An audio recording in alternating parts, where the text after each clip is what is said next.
tuberculose. Então, vamos falar também sobre essa doença, que é uma doença de saúde pública de importância para a saúde e também de muita atuação para o profissional enfermeiro. A gente vai falar sobre hoje, dessa aula, e também já vou passar as atividades na sequência. Então, vamos começar hoje, que é uma atenção básica, né, fundamental na saúde pública. Então, vamos lá. Doenças infecto-contagiosas na atenção básica. Tuberculose. A tuberculose, então. Oi, Paty. Tudo bem? Só eu e tu. Tudo jóia. Então tá. Importante estar bem aqui, então. Tá trabalhando? Não, mas eu estou assistindo a aula, tá tranquilo. Eu só vim aqui na farmácia para minha mãe, mas eu não vou perder o conteúdo. Ah, tá. Beleza. Então, a tuberculose ainda é um grave problema de saúde pública, apesar de existir um tratamento muito eficaz e distribuído, então, de forma gratuita na unidade básica de saúde. E, mesmo assim, não se conseguiu reduzir a incidência dessa doença no meio. Então, agora a gente vai ver os aspectos principais do que ela atinge o pulmão, sabendo que também tem alguns tipos que não atingem só o pulmão. Quais são os principais sintomas, como fazer o diagnóstico, bem como o tratamento e qual a sistematização de assistência SAI para a tuberculose. Então, a tuberculose pulmonar, ou TB, é uma doença infecciosa, então infecto-contagiosa, causada pela Mycobacterium tuberculosis. Então, ela pode ser aguda ou crônica, e geralmente envolve os pulmões, mas pode disseminar-se para outras partes do corpo, incluindo as meninges, que também pode estar tendo, dependendo do tipo, né? Os rins, os ossos e os gânglios linfáticos. A tuberculose, então, é desenvolvida em um hospedeiro suscetível por meio dos bacilos na forma de núcleos de perdigotos que estão em saliva, que passa através das vias aéreas e são depositadas na superfície do alvéolo pulmonar, aonde começa a sua multiplicação. Então, eles começam, então, pelas gotículas que têm núcleo de perdigotos e vão passando, e vão se multiplicando. Nos pulmões, a infecção primária, ou a primeira infecção, instala-se na infância, e, em geral, passa clinicamente despercebida, pois consiste em um pequeno foco de pneumonia que é prontamente encapsulada, ou seja, esse pequeno foco, ele fica ali, então o próprio organismo deixa ela separada, e acaba passando desapercebida. Mas, na maioria dos casos, é muito complexo, esse primário regride, né? E só vai voltar na fase adulta se tiver um outro contato. Esses bacilos, então, a atividade promove infecção pulmonar, podendo ser reativado um foco já existente de uma maneira assintomática, ou seja, sem sintomas. A tuberculose pulmonar e como ela é transmitida. Então, a tuberculose é desenvolvida em um hospedeiro suscetível, né, com bacilo, como foi dito, perdigotos, e ela vai se depositar e vai se multiplicar conforme a gente vê na imagem. Então, ali tem os perdigotos, vai ter contato com a saliva, botando a mão, um corrimão que alguém espirrou, que alguém cuspiu, alguém tossiu, levando a via aérea, pode se multiplicar e tá levando isso para a cavidade pulmonar. A transmissão, então, se dá de pessoa a pessoa, tiver ela ativa, que expele, então, ao tossir, falar, espirrar. Uma pessoa suscetível inala essas gotículas e torna-se infectada, conforme, então, a gente vê.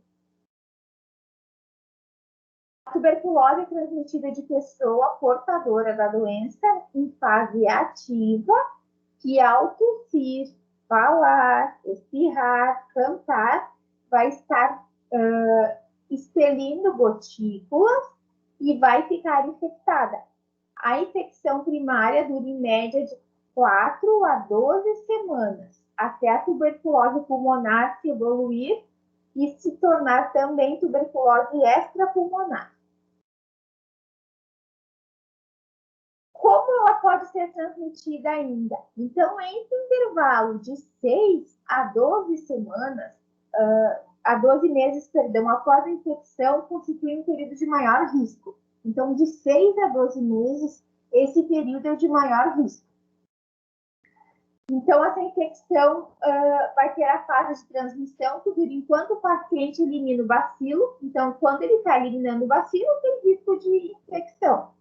Então, depois que ele para de eliminar, daí para. Então, a grande transmissão depende da quantidade desses bacilos que são eliminados ao tossir, espirrar e falar. Então, usando a máscara, isso é muito reduzido. Então, quem é suscetível? Quem é mais sensível? Quem tem maior possibilidade? Crianças com menos de 3 anos, no final da infância, mas ela aumenta novamente em adolescentes, porque os adolescentes, então, voltam a ter um sistema imune diminuído. Adultos subnutridos, porque a parte da subnutrição deixa o organismo menos resistente. Moradores de rua, alcoólatras, que o álcool deprime o sistema também imune. Algumas infecções antigas, sobretudo indivíduos idosos, que são responsáveis pelo grande número de casos ativos, e etc. Então, quem tem imunidade baixa vai ter maior risco. Quando a gente pensar em TB, sempre vamos pensar subnutridos, crianças, idosos e moradores de rua. Quem não tem uma nutrição tão adequada e, com isso, o sistema imune é mais enfraquecido. Quais são os principais sinais e sintomas? Febre, ou o termo correto é hipertermia. Então, são febre recorrente, com calafrios, perda de força, um cansaço extremo, perda de peso e anemia. Uma tosse persistente com expectoração, né? Então, uma tosse que dura mais de 4 semanas. Hemoptise, que é aquele sangramento nasal proveniente dos pulmões. Então, aquela tosse que nunca passa, que sempre continua. E uma sudorese permanente, uns calafrios, então a pessoa fica encharcada, dorme durante a noite com vários sintomas. Como se faz o diagnóstico além de sintomas? Lembrando que, como toda patologia, ela é baseada no diagnóstico, então, em clínica, né, no exame clínico, em exames de laboratório e raio-x. Então, a gente vai fazer uma radiografia do tórax, né, fazer a prova tuberculínica cutânea, que é o teste de Mantoux, e o exame de escarro, que é o bacilo de Koch. Então, o teste anti-HIV deve ser oferecido também a todos os pacientes com suspeita de TB. Por quê? Porque este é um grupo também muito suscetível. Então, chamo muita atenção para os pacientes que têm HIV, que também ficam muito imunodeprimidos, e é uma das patologias que mais acomete pacientes portadores de HIV. Radiografia, prova tuberculínica, que é o teste de Mantoux, exame de escarro, são os exames que a gente vai chamar de tríade para o diagnóstico. Qual que é o tratamento para a tuberculose? Então, aliviar os sintomas, eliminar todo o bacilo viável, restabelecer condições clínicas através de uma restabeleção. Então, ele vai ter que ficar bem na parte nutricional, de saúde, estabelecer as condições gerais, prevenir, então, fazer isolamento e utilizar os quimioterápicos. Aqui são os medicamentos fornecidos pela unidade básica, e continuar o tratamento, que é um tempo longo, e não abandonar esse tratamento. O Ministério da Saúde, então, tem diretrizes, né, da atenção básica, que vai ter os esquemas. Então, todo paciente que for tratado a primeira vez, que nunca recebeu nenhum esquema, ele vai ser prescrito esquema básico chamado EB. Então, ele vai ter comprimidos de acordo com o peso. O tratamento medicamentoso, então, deve ser realizado com uma supervisão direta. Então, ele vai ter que ter, então, isso ele adquire no SES, que é um sistema de medicamentos especializados. Ele deve ser, então, um tratamento que vai durar bastante meses e não pode faltar e nem ser abandonado, porque quando retornar, a doença volta muito mais forte. Então, durante o tratamento, o paciente deve ser avaliado mensalmente. O tratamento dura 6 meses. E no final deve ser realizada uma nova radiografia para ver como evoluiu essas lesões. Então, são 6 meses, deve ser acompanhado mensalmente. O tratamento é todo gratuito, fornecido pelo SES. E a gente deve ter a garantia, então, de manter um estado nutricional adequado, nível de saúde adequado, isolar. Inclusive, a família também deve fazer todo o exame, até pelo risco de Então, como já foi dito, né, como se faz o diagnóstico, esse teste de Mantoux ele é feito, então, no terço médio do braço, do antebraço esquerdo, com aplicação de 0,1 ml de PPT na via intradérmica, com ângulo de 5 a 15 graus. Os materiais desses procedimentos, então, são agulha de insulina, 13 por 4,5, luva de procedimento, óculos, algodão, caixa, perfurocortantes e os frascos com PPD.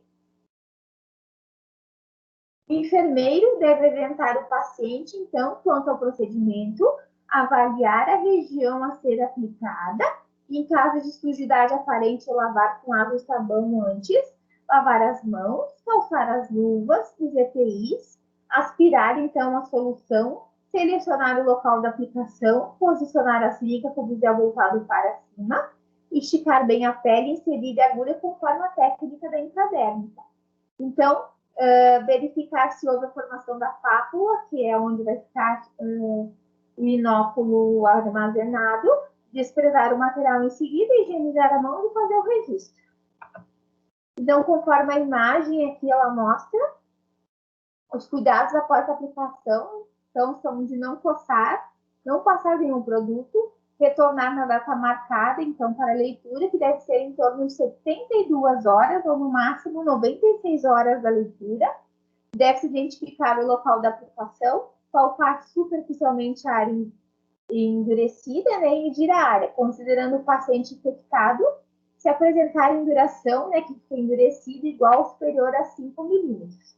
Ele tem a régua. Mas só isso também não é só esse diagnóstico, vai ser um conjunto. Então, como a gente vai fazer esses sintomas? Então, a gente vai ter que aliviar os sintomas pulmonares e sistêmicos, eliminar os bacilos, fazer com que o paciente retorne à sua condição, seu trabalho, à sua família rapidamente. Prevenir a transmissão e utilizar os remédios até que a doença seja controlada. Sempre passar para eles a importância de manter o tratamento. E mesmo que seja melhor, nunca abandonar o tratamento, que é longo. Então, quais são os esquemas que vão ser utilizados? Então, são múltiplas medicações para destruir o máximo de micro-organismos viáveis. O que são micro-organismos viáveis? São micro-organismos capazes de causar danos. Então, o mais rápido possível para minimizar o aparecimento de novos. Então, são aqueles que têm capacidade de reprodução. Então, aqui se segue um esquema, então, baseado no Ministério da Saúde, que se inicia, então, com 4 medicamentos, que é a rifampicina, mais isoniazida, mais pirazinamida, mais etabutol aos pacientes tratados pela primeira vez de tuberculose. Então, rifampicina, isoniazida, pirazinamida, mais etambutol. Geralmente são questões de concurso que pedem o nome das medicações. A rifampicina é a mais conhecida, mas tem outras associações. O número de comprimidos, então, dependerá do peso. E a dose plena, 4 comprimidos, administrada por paciente com peso acima de 50. Uma curiosidade é que se esse paciente, por uma causa, tiver que internar no hospital, Paty, sabe quem é responsável por ir na unidade buscar o paciente, o medicamento? Eu não sei se tu já observou ou parou para pensar, mas não é o hospital. Não é o hospital que busca, é a própria família. Ah, eu não sabia disso, dessa questão do que o paciente está internado. Eu até te falo isso porque eu descobri há uns anos atrás isso, então acho bem importante falar para vocês. Sempre que tiver paciente assim, a mesma coisa funciona para os medicamentos para HIV. Quem é responsável é o próprio paciente. E ele está internado, ele tem que outorgar alguém, algum familiar. Não é o hospital que busca. Interessante, né? E a gente vai querer garantir que ele use, porque a gente pensa em saúde pública, mas também tem a função hospitalar, né? Aham. Ah, bem interessante até saber, então, a questão da medicação da tuberculose e do HIV, o paciente tem que manter junto com ele, não é administrado pelo hospital.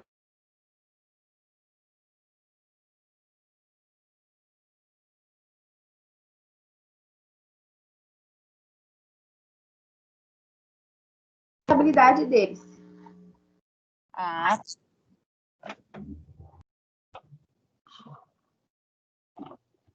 Só ver.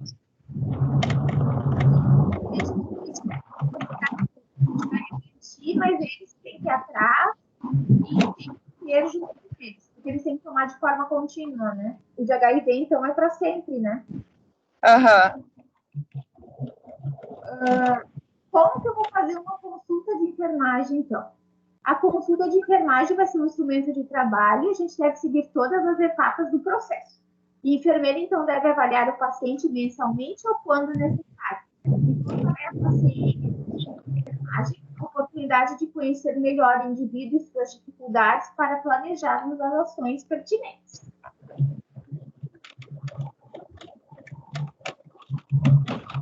Então, quais são os principais orientar os sintomas? Então, o paciente tem que saber quais são os sinais e sintomas esperados. Depois, ele tem que entender o que é um sinal de complicação. Orientar quanto ao risco de contaminação e aos cuidados com a tosse, espirro, lavagem das mãos. Estimular o paciente a praticar o autocuidado, né? Então, ele saber que ele tem que se restabelecer e melhorar. Orientar sobre a importância de uma nutrição adequada, estimular, porque ele perde o apetite até pelo cansaço, pela indisposição. Então, a gente tem que estimular uma alimentação adequada, se for necessário atuar, então, com a equipe multi, chamando a nutrição. Atentar a frequência e padrão respiratório, avaliar a dor e medicar conforme a prescrição, atentar, então, a hipertermia, orientar também a família, chamar sempre a família junto, sempre um ambiente muito arejado, abrir as janelas e pesar o paciente sempre nas consultas pela perda de peso, que não é bom nesse caso. A gente precisa que ele ganhe peso, não que ele perca. E, para encerrarmos, eu destaco, então, que no Brasil foram registrados cerca de 70 mil casos de tuberculose nos últimos anos. Uma incidência média de 35,4 a cada 100 mil habitantes. Então, são consideradas essas incidências médias, uma equipe de saúde da família teria pelo menos um caso novo de tuberculose por ano. E, a partir desses números, percebemos a importância de conhecer sobre as doenças infecto-contagiosas de modo geral e também na prevenção, promoção e assistência da saúde da população. Ok. Prof, como eu tenho muito contato com paciente morador de rua, o que eles abandonam muito o tratamento, né? E aquilo que tu estava colocando na mente, cada vez que abandona o tratamento, a doença volta com mais potência, né? Tu trabalha com o quê, Paty? Eu sou socorrista do SAMU. Nossa, tu tem bastante isso mesmo, né? É uma pena, né? Porque volta duplicado, né? E muitas vezes é fatal. Se torna mais fatal ainda. Paty, eu queria ver contigo assim. Nós vamos dar. Eu vou Tá conseguindo me ouvir? Sim. Então, o que tu tem que fazer quando você tem contato com eles é cuidar, né? Usando EPI, a Face Shield, né? Fica tudo a N95. E realmente toda essa parte tu vê, né? E eles também não têm uma nutrição adequada, né? É umidade, é falta de cuidado com a saúde, tudo isso prejudica muito, né?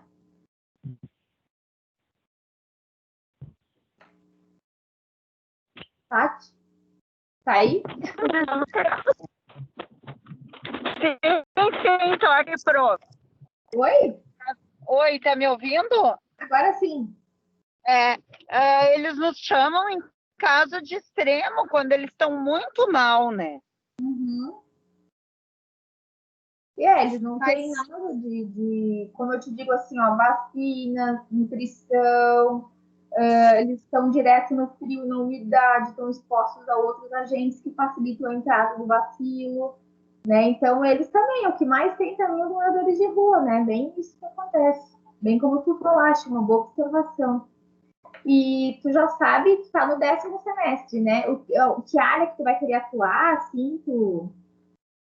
Pois é, assim, como eu sou funcionária já ali, né, sou concursada da prefeitura, qual o meu objetivo? É bem saúde pública mesmo, né? Então, essas suas aulas, assim, ontem eu assistia as outras que eu não tinha conseguido ver, não tinha lhe achado, aí achei no YouTube, e é tudo aquilo que eu preciso saber, porque a minha pretensão, como eu tô com 50 anos, é eu migrar para um posto de saúde como enfermeira.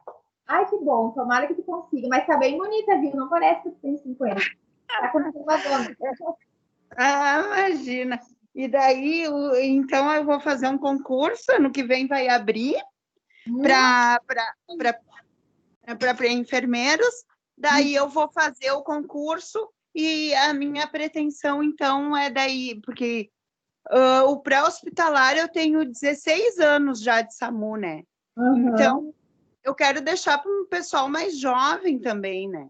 E aí Claro. eu vou para o postinho, e por isso que essas suas aulas estão sendo bem importante, assim, para até para um futuro preparo para o concurso e para também atuar no postinho depois, né? E tu conseguiu se inscrever no canal? Qual, Do YouTube?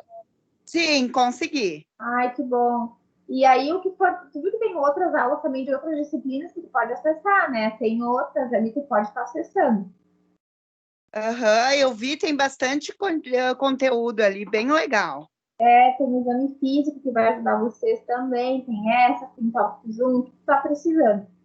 Então, Aham. assim, tu tá de plantão hoje? Não, Não? Tá. não, Então, hoje nós vamos fazer atividade avaliativa, tá? tá, A matéria de hoje. Então, nós vamos fazer o seguinte: eu vou dar um tempo para vocês fazerem aula, tá? Seria esse tempo. Aí eu vou te explicar o que a gente vai precisar fazer. Então, tu acessa o AVA, né? sim, Conseguiu? Tá. No AVA tem um artigo. Esse artigo tu pode usar como base essa aula, mais o artigo e mais que quiser perguntar. Tem umas questões que eu gostaria que tu fizesse também, que são os exercícios de fixação. Então, eu queria uhum, que tu montasse para mim um guia prático com orientações de enfermagem, como se tu tivesse um paciente, tu vai criar uma história assim, um paciente pode ser um de rua, um morador, tá? Aí tu cria tá, uma história fictícia, já que eu acho que vai ficar bem palpável para ti. Aí tu monta esse morador que tu foi fazer um atendimento, tu como enfermeira, tá? Não como técnica, como enfermeira. Aí tu vai atender e tu vai fazer uma programação, tipo uma técnica tua, porque o enfermeiro não vai atender, né? Uma técnica tua foi fazer esse atendimento e aí tu vai ter que orientar ele. Como que ele vai se cuidar? Então tu precisa saber passar para ele tudo, ele vai ser acolhido, tal, tudo que tu precisa fazer com ele. Esse estudo seria um estudo de caso, tu vai montar para mim e me mandar. Daí tu vai poder começar a fazer agora e me entregar no final da aula. Que daí é a tá, nossa pontuação de 500 pontos, tá? tá, Daí vai ajudar na prova também, tá. tá bom? Daí tu pode ir me pedindo conforme tu tiver dúvida, enfim. Aí tu sabe postar pelo AVA? Como, prof? Tu sabe postar pelo AVA? Sim, o meu filho me ajuda. Isso, daí tu escreve em documentos, tem ali, não, meus recados, aí tu consegue postar ali. Meus Ah, tá. recados, é bem fácil. Tu vai em meus recados, aí tu consegue postar o arquivo, daí tu faz, depois digita e manda. Aí tu pode me mandar hoje usar esse tempinho da aula que fica bom para vocês daí. Aí hoje eu vou encerrar a aula, mas eu vou estar disponível se tu tiver dúvida pelo WhatsApp, daí tu pode me mandar. E aí tu constrói essa, daí tu tem que lançar para ele como se fosse um estudo de caso. Tu bota sinais e sintomas, tu fez atendimento, cria toda uma história. Aí depois tu bota um diagnóstico e o que tu vai fazer para ele? Tu vai criar umas orientações. Quais são os sintomas? O que ele tem que comer? Sabe essas coisas assim, o máximo que tu puder baseado em tudo que a gente conversou. E aí, se as tuas colegas também pedirem, que vai ser o que elas podem ser que te peçam, enfim, elas também vão ter que criar. Só que tu já pegou um morador de rua, então elas vão ter que achar um outro, né? Cada Tá. um vai fazer, elas vão pegar um no hospital, quem trabalha em hospital, e a tua outra colega, uma trabalha no hospital, e a Bianca trabalha no hospital, e a outra Não, a Fernanda trabalha no hospital e a Bianca em postinho. no postinho. E aí ela vai escolher um outro, ela pode escolher um idoso, então cada uma vai escolher um tipo, tá? E aí, como elas estão de plantão, elas podem me entregar amanhã e você me entrega hoje e começa a fazer em aula. Tá, eu vou fazer agora. Prof, eu só queria saber uma questão, mas o paciente, então, esse morador de rua, mas relacionado à tuberculose, né? Isso. Se tu quiser botar mais doenças nele, tu pode pôr. Então, de repente, se tu quiser botar uma dica, botar o HIV, né? Pode ser que ele tenha, que geralmente puxa, desnutrido, enfim. Tudo que eu puxei muito aqui na apresentação, tu pode botar, que é uma coisa que acaba puxando bem ele, né? Aí tu pode colocar e usar esse artigo, que esse artigo que está na pré-aula, ele tem bastante referencial. Aí eu já vou postar no grupo também as minhas aulas, gente, que tem o acesso ali, e tu vai poder estar vendo isso direitinho. E aí, no momento que tu precisar, tu vai mencionando que eu vou te respondendo. Tá bom? Tá, ok. E a resenha, e essa atividade, a resenha do artigo, aquele que a senhora deu na outra aula, né? Isso aí. Tá. Que daí é a tua pontuação. Isso, que daí já é da tua pontuação daquela passada que eu dei. E esse de hoje é para. Eu já pontuo para amanhã, que daí é para essa nova pontuação de 500 pontos. Tá. E aí também as atividades que a senhora deu, né? Isso. Daí as atividades tu tem um pouquinho mais de tempo, né? Porque se tu, até a segunda tu pode fazer, mas se tu conseguir fazer tudo antes, só o que eu preciso para corrigir, eu preciso que tu me entregue hoje essa história. Aí o restante tu pode ir postando durante a semana, que eu preciso para pontuar amanhã é essa. Mas se tu conseguir fazer tudo junto, conforme tu for conseguindo, beleza. Tá. Tá. Tá bom, querida? Tudo de bom. Daí, qualquer coisa me chama. Tá, muito obrigada, prof. Imagina, querida, tudo de bom. Igualmente. Até. Tchau. Tchau. Até mais. Até mais.